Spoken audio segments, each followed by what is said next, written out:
Բարև ձեզ սիրելի հայրենակիցներ, եթերում կրկին քաղաքական խաչմերուկն է։ Այսօր արդեն նոյեմբերի 2-ն է, օրը կիրակի, եւ այս հաղորդման մեջ մի շարք հետաքրքիր հարցերի եմ անդրադառնալու։ Միանշանակ սրանք շատ հետաքրքիր հարցեր են եւ իրադարձություններ, որոնք որ այսօրվա մեր հաղորդման ընթացքում պետք է քննարկենք։ Սկսենք Հովանավանքում տեղի ունեցած պատարագից, արդեն երկրորդ պատարագն է։ Տեր Արամ Քահանա Ասատարյանի կողմից մատուցված եւ ես մի պահ հետևում էի պատարագին եւ տեսնում էի նաեւ թե ինչ էր կատարվում դրսում բազմաթիվ մարդիկ, մեծ բազմություն եւ թե ինչպես լրագրողները, չքանով նրանց կարելի է լրագրող համարել, դա էլ մեծ հարց է։ Ընդդիմադիր լրատվամիջոցների լրագրողները արդեն իրենց պատասխանները գրպաններին մշակված շատ տգեղ գռեհիկ հարցերով հարձակում էին մարդկանց վրա, իշխանության ներկայացուցիչների վրա, ունենալով արդեն իրենց մոտ պատասխաններ։ Տեսա թե ինչ հարցեր էին տալիս Արայիկ Հարությունյանին եւ տարբեր այլ քաղաքական գործիչներին եւ ուղղակի կրկին մեկ անգամ շատ լուրջ հիասթափություն ապրեցի, համոզվելով, որ Հայաստանում շատ լուրջ խնդիր կա լրագրողական էթիկայի եւ ընդհանրապես լրագրող հասկացողության հետ կապված։ Խոսքի ազատությունը երևի ուրիշ ինչ-որ մի բանի հետ են նրանք շփոթում եւ ընդհանրապես իրենց արածը մոտ էլ չէ լրագրության աշխատանքի եւ խոսքի ազատությանը։ Կարծում եմ ինչ-որ միջոցներ պետք է Հայաստանում ձեռնարկվեն, որպեսզի հստակ տարանջատում լինի խոսքի ազատությանը եւ լեկտի պահվածքի, գռեհիկ պահվածքի եւ ինչ-որ քաղաքական պրովոկացիաների միջև։ Դա յուրաքանչյուր երկրում հարկավոր է եւ ժողովրդավարության հետ կրկնեմ, սա որևիցե կապ չունի, այդպիսի պահվածքը միայն ու միայն լուրջ խնդիրներ է ստեղծում Հայաստանի հասարակության ներսում։ Միանշանակ այդպիսի լրատվամիջոցները մեծ պառակտություն են մտցնում, մարդկանց դեզինֆորմացիայի են ենթարկում եւ մեծ բևեռացում խնդիրներ, հազար ու մի խնդիրներ, որոնք որ միանշանակ շատ մեծ վնաս են հասցնում Հայաստանի ժողովրդին եւ Հայաստանի Հանրապետությանը։ Դրա համար պետք է ինչ-որ նորմեր, կոնկրետ նորմեր մշակվեն, որ լրագրողները կարողանան զբաղվել իրենց գործով եւ ոչ թե քաղաքական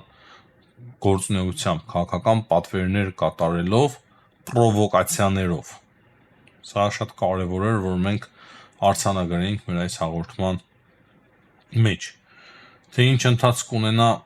այս շարժումը, որը որ սկսվել է Հովանավանքում, ես իմ կարծիքը հայտնել եմ, կարծում եմ, որ այն միանշանակ, ըստ դրանում գրեթե համոզված եմ, կավարտվի իշխանությունների եւ ժողովրդի հաղթանակով եւ այս գործընթացից միայն ու միայն կշահի հայ առաքելական եկեղեցին, հայ առաքելական Սուրբ եկեղեցին մաքրվելով, ամրանալով միանշանակ փոխելու է նաեւ մեր ապագա պատմության ընթացքը լավ իմաստով բնականաբար եւ ոչ թե այն ձև, որը որ մեզ չի գոհացնում արդեն շատ երկար տարիներ, ինչ գահ է բարձրացել Գարեգին II, ցավոք սրտի։ Հիմա մեկ հայտարարության եմ ուզում անդրադառնալ Փաշինյանի կողմից արված հայտարարության, որ այդ նեգատիվ ստերեոտիպները, որոնք որ առաջացել են Թուրքիայի եւ Ադրբեջանի նկատմամբ մեր ժողովրդի մոտ, գալիս են Ռուսաստանից եւ ռուսական KGB-ից, ճիշտ ասած, այս հայտարարությունը ես տեսա այլ օտարերկրյա լրատվամիջոցներում եւ տելեգրամյան ալիքներում եւ կարծում եմ, որ այստեղ ինչ որ մի բան այն չի եւ ինչ որ մի բան աղավաղվել է Փաշինյանի ասածի մեջ, դե ուղղակի պատկերացրեք, եթե Փաշինյանը ինչ որ հայտարարություն է անում եւ դա վերցնում է օրինակի համար նույն Սպուտնիկ Արմենիան, կարող է այդ հայտարարությունը մի փոքր այլ ձև ստանա։ Եվ հետո արդեն տարբեր լրատվամիջոցներով, նաեւ օտարերկրյա լրատվամիջոցներով այն լրիվ ուրիշ բան դառնա վերջում, բայց քանի որ Զախարովան է արձագանքել այդ հայտարարությանը, կարծում եմ արժի միանշանակ քննարկել, Զախարովյանը իր տելեգրամյան ալիքում պատասխանել է վարչապետ Նիկոլ Փաշինյանի այդ հայտարարությանը, որ սովետական KGB-ն ստեղծվել է 1954 թվականին, ցեղասպանությունը տեղի ունեցել 1915 թվականին, իսկ մոտ 40 տարի անց ստեղծվել է սովետական KGB-ն, ասում է Զախարովան, թե ինչ կապ ունի հիմա սովետական KGB-ն ցեղասպանության հետ, դա է ուզում ասել Զախարովան, բայց ես մեկ բան կարող եմ հստակ ասել, որ խոսքը ոչ թե ցեղասպանության մասին էր, Փաշինյանը շատ է խոսում ցեղասպանության մասին, եւ մենք էլ հաճախ ենք անդրադառնում այդ հայտարարություններին, սիրելի հայրենակիցներ, բայց շատ հաճախ թուրըմբեռնում կա Փաշինյանի հայտարարությունների մասով, լավ կլինի ընդհանրապես ինքը ցեղասպանությունից քիչ խոսի, հայոց ցեղասպանությունից, քանի որ շատ անգամ իր հայտարարությունները շատ այլ սխալ ձևով են ընկալվում։ Ես ինքս անձամբ կցանկանայի, որ Փաշինյանը քիչ խոսի հայոց ցեղասպանությունից, քանի որ իր խոսածը բավականին բարդ է հասկանալու շատերի համար, շատ բարդ է հասկանալու համար։ Չնայած որ նա չի հերքում հայոց ցեղասպանությունը, բայց բերում է այն մտքին, որ դա շատ լավ առիթ էր Խորհրդային Միության համար, որպեսզի օգտագործեին ցեղասպանության փաստը, որպեսզի հաճախ մեզ լարվածության մեջ պահեն Թուրքիայի հետ եւ հետո նաեւ Ադրբեջանի հետ։ Այս սա էր ուզում ասել Փաշինյանը կրկին, ի նկատի ունենալով սովետական KGB հասկացողությունը։ Եթե KGB-ն ստեղծվել է 1954 թվականին, ինչպես ասում է Զախարովան, ապա միանշանակ մինչև 54 թվականը նման կառույց գոյություն է ունեցել, հնարավոր է այլ անվան ներքո, բայց նույն աշխատանքն են նրանք տարել։ Բայց այստեղ եւս մեկ կարևոր շատ բառ կա, կոնկրետ KGB-ն, սովետական KGB-ն ավելի կատարելագործված ձևով է սկսել աշխատել Հայաստան-Թուրքիա սեպխայրելու գործի մեջ եւ պատկերացրեք մեզ համար մի պահ նաեւ զարմանալի էր այդ թվերին 60-ական թվականներին, երբ որ կառուցվեց Ծիծեռնակաբերդը, թե ինչու թույլ տվեցին, այդ դա շատ լուրջ մշակված պլան էր։ Թե ռուսները, Խորհրդային Միությունը, թե Ամերիկայի Միացյալ Նահանգները, թե բազմաթիվ այլ երկրներ ու տերություններ միշտ էլ խաղացել են հայոց ցեղասպանության փաստի հետ, մեր ցավի հետ, եւ դա օգտագործել են ընդդեմ Թուրքիայի, ընդդեմ Հայաստանի եւ շատ հարմար գործիք եղել, գիտեք, ցեղասպանությունը, որ եղել է եւ դա պատմական փաստ է, կրկին ասեմ, որ ոչ ոք չի կարող դա վիճարկել, Փաշինյանը նույնպես չի վիճարկում, բայց խնդիրը այն է, թե մենք ինչքանով պետք է թույլ տանք, որ օտար երկրները իրենց շահերից ելնելով, նույն Զախարովաները կամ մնացածները, իրենց քիթը կոխոթեն մեր հարաբերությունների մեջ Թուրքիայի եւ Ադրբեջանի եւ խոսեն հայոց ցեղասպանությունից այն ձև, որը որ միանշանակ վնաս է տալիս մեր ազգային ու պետական շահին։ Մենք մեր ցավը լավ ենք ճանաչում, մենք չենք հերքում հայոց ցեղասպանությունը, մենք որպես հայ ժողովուրդ պահանջում ենք Թուրքիայից, որպեսզի Թուրքիան ճանաչի հայոց ցեղասպանությունը, բայց պահանջում ենք ոչ թե ռուսների ցանկությամբ կամ ամերիկացիների եւ ֆրանսիացիների ցանկությամբ, այլ նրա համար, որովհետեւ դա բխում է մեր ազգային եւ պետական շահերից եւ դա է պատմական արդարությունը։ Սա է պետք ասել Տիկին Զախարովային, որ ցեղասպանությունը ոչ ոք չի հերքել եւ չի հերքում, բայց ձեր քիթը, կեղտոտ քիթը մի խոթեք մեր գործերի մեջ։ Մի խոթեք ուղղակի։ Մենք չենք խոթում մեր քիթը ձեր գործերի մեջ, դուք էլ մի խոթեք ձեր քիթը մեր գործերի մեջ։ Մեզանից առավել հայրենասեր չլինեք, մեզանից առավել չցանկանաք Հայաստանի հաջողությունը։ Դա անհնարին է ուղղակի։ Մենք շատ լավ գիտենք եւ արդեն պարզ շատերով ամբողջ գրեթե ազգով, եթե ոչ ամբողջ ազգով, ապա 65-ից 70% ազգով, որը որ բացարձակ մեծամասնություն է, շատ լավ հասկացել ենք, թե ինչ խաղեր են տալիս գերտերությունները, կայսրությունները։ Հետևաբար դուք չէ որ մեզ պետք է սովորեցնեք պատմությունը կամ մեր ազգային քաղաքականությունը։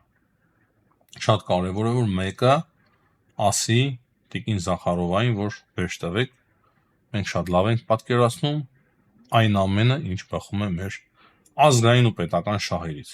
եւ ի տարբերություն ձեզ, մենք մեր պատմությանը չենք ուրանում։ Հիմա անդրադառնանք Թուրքիայում Ամերիկայի Միացյալ Նահանգների դեսպանի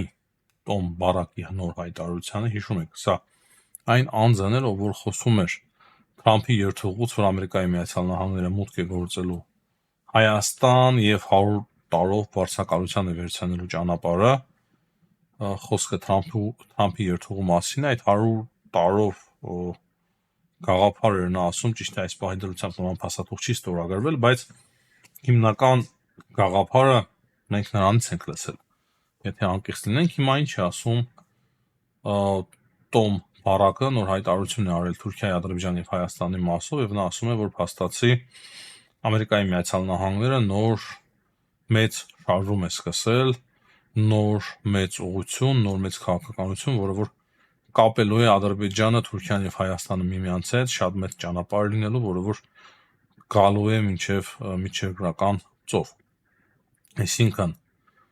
Կասպիկ ծովից մինչև միջերկրական ծով շատ հզոր մեծ ֆլոր ճանապարհ են կառուցելու եւ դա է հենց օգոստոսի 8-ից ստորագրված փաստաթղթի իմաստը Հայաստանի եւ Ադրբեջանի միջև։ Ինչը հստակ նշանակում է մեկ բան՝ նոր հզոր տրանսպորտային կոմունիկացիաներ եւ դրանք հարկավոր են Ամերիկայի Միացյալ Նահանգներին եւ կոնկրետ անձամբ Դոնալդ Թրամփին։ Եվ դրա համար Դոնալդ Թրամփը միանշանակ թույլ չի տալու, որպեսզի մեր տարածաշրջանը խառնվի իրար, վատ իմաստով խառնվի իրար, որովհետև դա չի բխում Ամերիկայի Միացյալ Նահանգների շահերից եւ ինքը միանշանակ պատրաստ է նաեւ հակադրվել այլ մնացած գերտերությունների հետ, որոնք որ կփորձեն խափանել հարավային Կովկասում այս խաղաղության գործընթացը։ Հետաքրքիր հայտարարություն է արել նաև Էստոնիայի արտգործ նախարարը, նրա խոսքով Թուրքիան շատ կարևոր դերակատարություն է հիմա ունենում Ադրբեջանի եւ Հայաստանի միջև, եւ Թուրքիան շատ ակտիվ աջակցում է խաղաղության եւ ստաբիլության գործընթացը Ադրբեջանի եւ Հայաստանի միջև։ Երևի ինչ որ մի բան գիտե տեղեկացված Էստոնիայի արտգործնախարարը, ճիշտ է, այս այդքան էլ վստահ չի լինի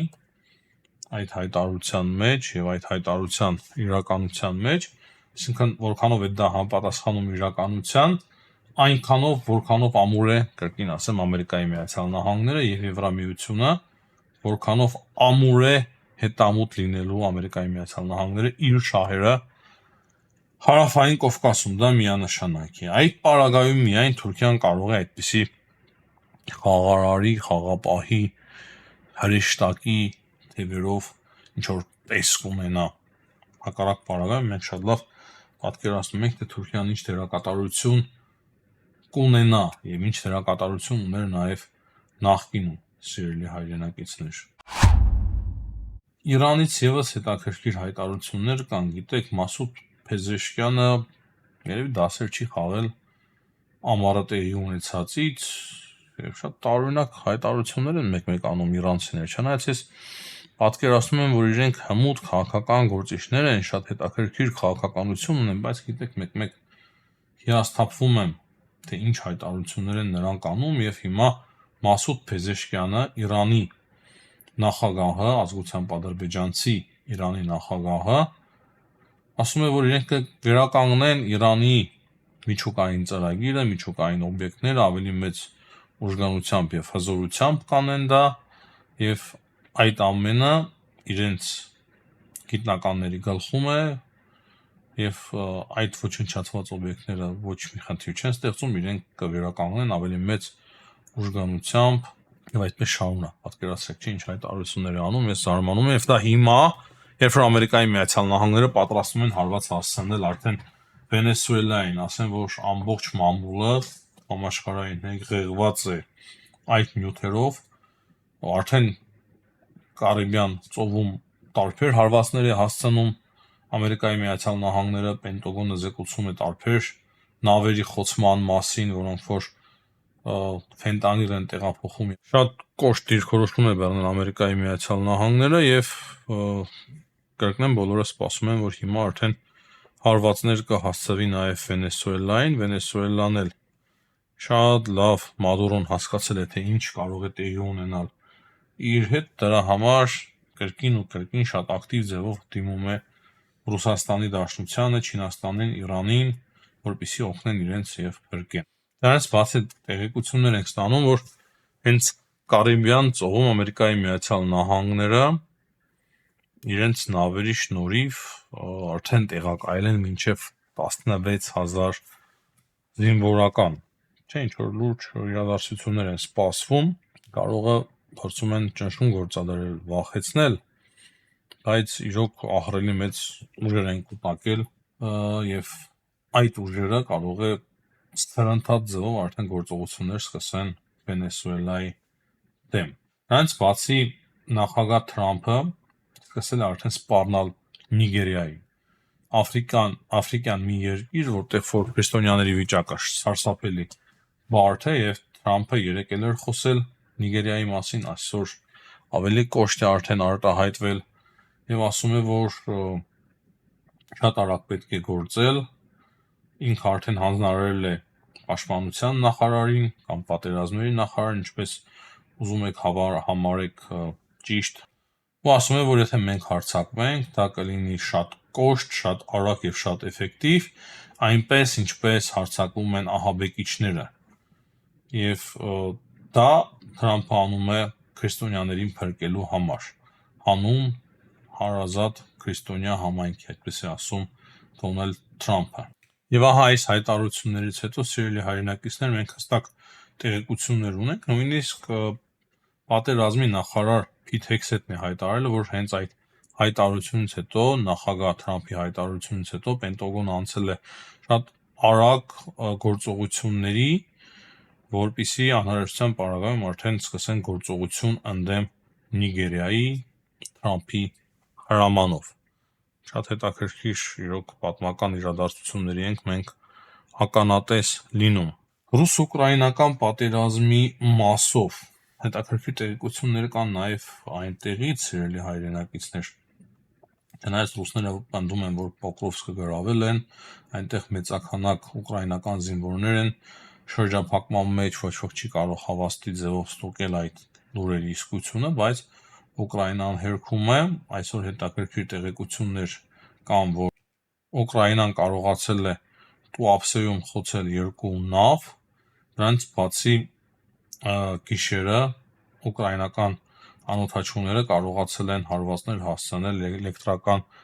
ցանցերի այդ повстанցիաների ուղղությամբ ռուսական եւ սկսում են արդեն կոնկրետ գործողություն, որպեսզի հոսանքազրկեն ամբողջ քաղաքներ եւ շրջաններ Ռուսաստանի տարածքում։ Այդ հայտարարությունները եւս անում է Ուկրաինան, որը այդպիսի գործողություններ են սկսելու իրենք ընդդեմ Ռուսաստանի։ Շատ բարդ պատերազմ է, շատ կատաղի պատերազմ, մի անգամ չէ որ այս հարցին մենք անդրադարձել ենք, սիրելի հայրենակիցներ, երկու կողմից էլ կան բազմաթիվ զոհեր, երկու կողմից էլ կա ապատեղեկատվություն եւ շատ դժվար է, գիտեք, եթե մենք փորձում ենք անկեղծ անաչառ հավասարակշռված հաղորդումներ վարել, միանշանակ դժվար է թացը չորից տարբերել, եթե թույլ տվեք այս ձևով արտահայտեմ, եթե հնարավոր է եւ յուրաքանչյուր պատերազմի ժամանակ, սիրելի հայրենակիցներ, շատ դժվար է հասկանալ, թե որն է ապատեղեկատվություն եւ որն է իրական տեղեկատվություն։ Այս պայդրությամբ այսքանը, հաջողություն եմ մաղթում բոլորին, ցտեսություն, կհանդիպենք։